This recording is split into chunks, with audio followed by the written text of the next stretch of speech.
बिस्मिल्लाहिर्रहमानिर्रहीम। अस्सलाम वालेकुम स्टूडेंट्स। बेसिक कॉन्सेप्ट वाला चैप्टर हमने स्टार्ट किया है, फर्स्ट चैप्टर।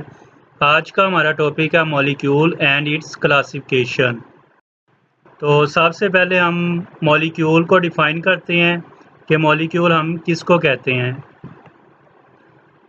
तो सबसे पहले मॉलिक्यूल की definition, a molecule is the smallest particle of pure substance which can exist independently.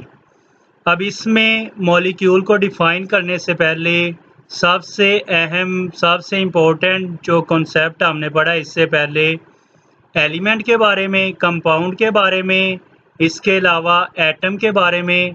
तो पहले वो रिवाइज़ कर लें। अगर आपने वो लेक्चर स्टार्ट वाले नहीं देखे तो वो लेक्चर देखें। उसके बाद जब आप मॉलिक्यूल को पढ़ेंगे तो तब आप डिफ्रेंशिएट कर सकते हैं कि मॉलिक्यूल, एटम, एलिमेंट और कंपाउंड, इनमें डिफ्रेंशिएट हम कैसे कर सकते हैं। तो हम स्टार्ट करते हैं मॉलिक्यूल से। मॉलिक्यूल वो कह रहा है कि किसी भी प्योर सब्सटेंस का सबसे स्मॉलेस्ट पार्टिकल, सबसे जो छोटा पार्टिकल है उसको हम कहते हैं मॉलिक्यूल। एक हमारे पास ये वाला पार्ट है डेफिनेशन का। सेकंड पे वो कह रहा है कि ये इंडिपेंडेंटली एग्जिस्ट कर रहा है, किसी के ऊपर डिपेंड नहीं कर रहा। तो एटम वाले टॉपिक में हमने उसका एटम का एक टाइप ये भी पढ़ा था कि ये इंडिपेंडेंटली एग्जिस्ट कर सकते हैं। तो इसकी एग्जांपल में neon, water, methane, carbon dioxide, ये सारी एग्जांपल्स मॉलिक्यूल की हैं। नियॉन की अगर हम बात करें तो ये इंडिपेंडेंटली एग्जिस्ट कर सकते हैं। तो अगर हम फर्स्ट पार्ट इसका देखें, ये वाला, molecule is the smallest particle of pure substance. Pure substance हम किसको कहते हैं? जिसकी प्रॉपर्टीज़ और कंपोजिशन सेम होती है। ठीक है, कोई भी प्योर हमारे पास, फॉर एग्जांपल वाटर है प्योर फॉर्म में, तो उसकी कंपोजिशन और प्रॉपर्टीज़ हर जगह पे सेम होंगी। इसको हम कहते हैं प्योर सब्सटेंस। और इसकी टाइप्स में हमने पढ़ा था कंपाउंड और एलिमेंट के बारे में। तो वो वाला स्टार्ट वाला इंट्रोडक्शन वाले टॉपिक में आप देख सकते हैं इसके बारे में। उसके बाद अगर सिंपल वर्ड में इसको हम डिफ़ाइन करें तो सबसे पहले एटम हम किसको कहते हैं? ये हमारे पास एलिमेंट है। फॉर एग्जांपल ये आयरन की शीट है हमारे पास एग्जांपल के तौर पे, तो इसमें आयरन के एटम्स होंगे बहुत ज़्यादा। और एलिमेंट हम किसको कहते हैं? जो काफ़ी ज़्यादा एटम से मिलके बनता है, लेकिन वो वाले एटम एक ही टाइप के होते हैं। ठीक है, इसमें एटम्स एलिमेंट में एक से ज़्यादा हो सकते हैं, लेकिन ये एक ही टाइप के होंगे। फॉर एग्जांपल यहाँ पे आयरन से बनी है ये शीट, तो ये इसमें सारे एटम्स आयरन के होंगे। तो इस शीट को अगर हम ब्रेक करते हैं, तोड़ते जाएं ब्रेक करते जाएं, इसका जो सबसे छोटा पार्ट होगा उसको हम कहेंगे एटम। ठीक है, क्लियर। इसके बाद अगर हम मॉलिक्यूल की बात करते हैं तो फॉर एग्जांपल हमारे पास ये वाटर टैंक है, इसमें वाटर मॉलिक्यूल्स हैं। और अगर वाटर मॉलिक्यूल प्योर फॉर्म में हों, बहुत ज़्यादा हैं, तो इसको हम कहते हैं कंपाउंड। कंपाउंड की डेफिनेशन हमने की थी कि इसमें दो या दो से ज़्यादा एलिमेंट्स से जो जब आपस में कंबाइन होते हैं तो वो कंपाउंड बनाते हैं। यहाँ पे वाटर कैसे बना है? हाइड्रोजन और ऑक्सीजन के साथ मिलके। तो अगर दो या दो से ज़्यादा एटम्स, एलिमेंट आपस में कंबाइन होते हैं, ठीक है, लेकिन वो डिफरेंट होंगे, हाइड्रोजन डिफरेंट है, ऑक्सीजन डिफरेंट है, तो तब क्या बनेगा? कंपाउंड। और ये कंपाउंड में सारे वाटर मॉलिक्यूल हैं, इसका सबसे जो स्मॉलेस्ट पार्टिकल होगा, फॉर एग्जांपल हम कहते हैं ये वाला जो वाटर है, ये इसका सबसे स्मॉलेस्ट पार्टिकल है, इसको हम कहेंगे ये मॉलिक्यूल है। दोबारा सुने, एटम हम किसको कह रहे हैं? एलिमेंट का सबसे छोटा पार्ट हमारे पास एटम है। और अगर हम कंपाउंड या प्योर सब्सटेंस की बात करते हैं जिनमें काफ़ी ज़्यादा वाटर मॉलिक्यूल्स होते हैं, इसका सबसे छोटा जो पार्टिकल हमारे पास आएगा उसको हम कहेंगे मॉलिक्यूल। तो ये सारे मॉलिक्यूल कहाँ से आए हैं? प्योर सब्सटेंस से आए हैं। तो एटम हम कहेंगे smallest particle of an element, और molecule is smallest particle of pure substance. इसके बाद इसकी क्लासिफिकेशन है मॉलिक्यूल्स की। तो इसमें हम सबसे पहले on the basis of number of atoms के किसी भी मॉलिक्यूल में कितने एटम्स होते हैं उसकी बुनियाद पे इसको हम क्लासीफाई करेंगे। और जहाँ पे आएगा वर्ड नंबर ऑफ एटम्स वहाँ पे टर्म भी ये ज़रूर आएगी एटॉमिसिटी। एटॉमिसिटी हम किसको कहते हैं? Number of atoms present in the molecule is called its atomicity. कोई भी मॉलिक्यूल है उसमें जितने एटम्स होंगे उसको हम कहेंगे ये इसकी एटॉमिसिटी है। फॉर एग्जांपल हीलियम, अब इस मॉलिक्यूल में सिर्फ ये एक ही एटम है। अब इसको हम इस एटम को हम मॉलिक्यूल क्यों कह रहे हैं? क्योंकि ये इंडिपेंडेंटली एग्जिस्ट करता है, नोबल गैस है, किसी के ऊपर डिपेंड नहीं करते।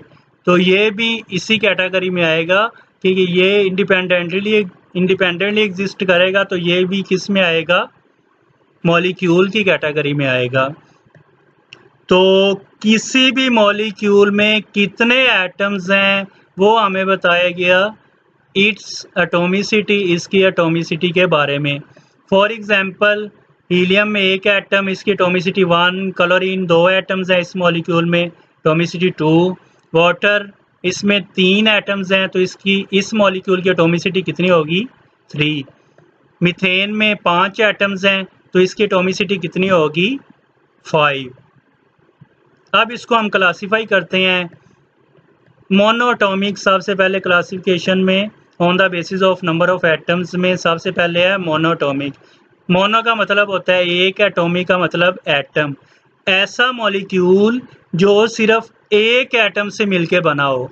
अ molecule containing only one atom is called monoatomic molecule. ठीक है, ऐसा मॉलिक्यूल सिर्फ एक एटम से मिलके बना हो उसको हम कहते हैं मोनोटॉमिक। इसमें सारी एग्जांपल नोबल गैस की हैं। अब ये नोबल गैसेस की एग्जांपल क्यों है? इसके अलावा कोई एग्जांपल आ सकती है या फिर नहीं आ सकती? तो इसका आंसर है कि नहीं। किस वजह से? क्योंकि ये इंडिपेंडेंटली एग्जिस्ट करती हैं, किसी के ऊपर डिपेंड नहीं करती। इसके बारे में भी हमने फर्स्ट लेक्चर में पढ़ा हुआ है। उसके बाद सेकंड डाई एटॉमिक। डाई का मतलब होता है 2 एटॉमिक एटम्स। तो ऐसा मॉलिक्यूल जो 2 एटम से मिलके बनता है और वो सेम भी हो सकते हैं और डिफरेंट भी हो सकते हैं। A molecule containing 2 atoms of the same और different elements is called diatomic molecule. ऐसा मॉलिक्यूल जो 2 एटम से मिलके बना है लेकिन या तो वो सेम होंगे या फिर डिफरेंट होंगे। फॉर एग्जांपल हाइड्रोजन, अब इसमें 2 एटम्स तो हैं लेकिन ये दोनों कौन से हैं? सेम है। नाइट्रोजन दोनों एटम सेम है। क्लोरीन में दोनों एटम सेम है। HCl की बात करें अगर, हाइड्रोजन और क्लोरीन दोनों डिफरेंट एलिमेंट्स हैं। HF दोनों डिफरेंट एलिमेंट्स हैं। तो ऐसा मॉलिक्यूल जो 2 एटम से मिलके बने और वो सेम एलिमेंट भी हो सकते हैं और डिफरेंट एलिमेंट भी हो सकते हैं, इसको हम कहेंगे डाई एटॉमिक। अब 2 की हमने बात कर ली, 1 की भी बात कर ली। अगर इससे ज़्यादा एटम्स हों तो फिर हम क्या करेंगे? उसके लिए वर्ड है पॉली एटॉमिक। पॉली का मतलब होता है many atomic atoms. A molecule containing many atoms of the same और different elements is called polyatomic molecule. ऐसा मॉलिक्यूल जिसमें बहुत ज़्यादा एटम्स हों, वो सेम एलिमेंट के भी हो सकते हैं और डिफरेंट एलिमेंट से मिलके भी बन सकते हैं, इसको हम कहते हैं पॉलीएटॉमिक मॉलिक्यूल। अब सल्फर देखें, एलिमेंट तो एक है ना, लेकिन इसमें एटम्स कितने हैं? 8 एटम्स हैं, ज़्यादा एटम्स हैं।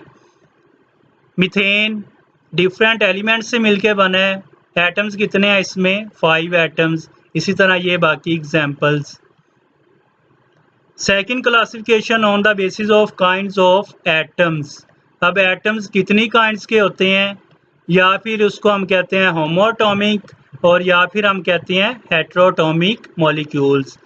होमो मीन्स क्या होता है? होमो हम कहते हैं same atomic atoms. Homo atomic same atoms. A molecule of element which consists of same kind of atoms। ऐसा मॉलिक्यूल अब ये मॉलिक्यूल किन से मिलके बन रहा है? एलिमेंट से। ठीक है, तो एलिमेंट यहाँ पे वर्ड क्यों यूज़ किया है? क्योंकि इसमें सेम काइंड ऑफ एटम की हम बात कर रहे हैं। तो जब भी जहाँ भी सेम काइंड ऑफ एटम होगा वहाँ पे वर्ड एलिमेंट होगा, क्योंकि एलिमेंट में काफ़ी ज़्यादा एटम हो सकते हैं लेकिन वो एक ही टाइप के सेम काइंड के हों। Example helium, helium, oxygen, atoms इसमें दो हैं लेकिन टाइप एक ही है, ऑक्सीजन का ही है। ओजोन, एटम्स 3 हैं लेकिन किसके हैं? ऑक्सीजन के ही हैं। फास्फोरस के 4 एटम्स, सल्फर के 8 एटम्स। तो ऐसा मॉलिक्यूल जिसमें एक ही तरह के एटम्स हों उसको हम कहते हैं होमो एटॉमिक। हेट्रोटॉमिक, हेट्रो का मतलब होता है डिफरेंट, एटॉमिक एटम्स। तो ऐसा मॉलिक्यूल जिसमें डिफरेंट काइंड्स के एटम्स हों उसको हम कहेंगे हेट्रोटॉमिक मॉलिक्यूल। अब यहाँ पे वर्ड है मॉलिक्यूल ऑफ कंपाउंड। तो जहाँ पे डिफरेंट एलिमेंट या एटम्स की बात आएगी वहाँ पे वर्ड कंपाउंड जरूर आएगा। कंपाउंड हमने इतनी दफ़ा डिफाइन कर लिया है कि इसमें डिफरेंट एलिमेंट्स होते हैं। फॉर एग्जांपल ये वाटर कंपाउंड भी हो सकता है अगर बहुत ज़्यादा वाटर मॉलिक्यूल्स हैं। अब मॉलिक्यूल ऑफ कंपाउंड, कंपाउंड का मॉलिक्यूल, ठीक है, फॉर एग्जांपल वाटर कंपाउंड तो उसका मॉलिक्यूल जिसमें डिफरेंट काइंड्स के एटम्स होंगे उसको हम कहेंगे हेट्रोटॉमिक। HCl दोनों डिफरेंट काइंड के एटम्स हैं। ठीक है, ये एटम ये वाला मॉलिक्यूल कंपाउंड से बना है। वाटर डिफरेंट एटम्स या एलिमेंट्स हैं इसमें, ये वाला भी कंपाउंड से बना है।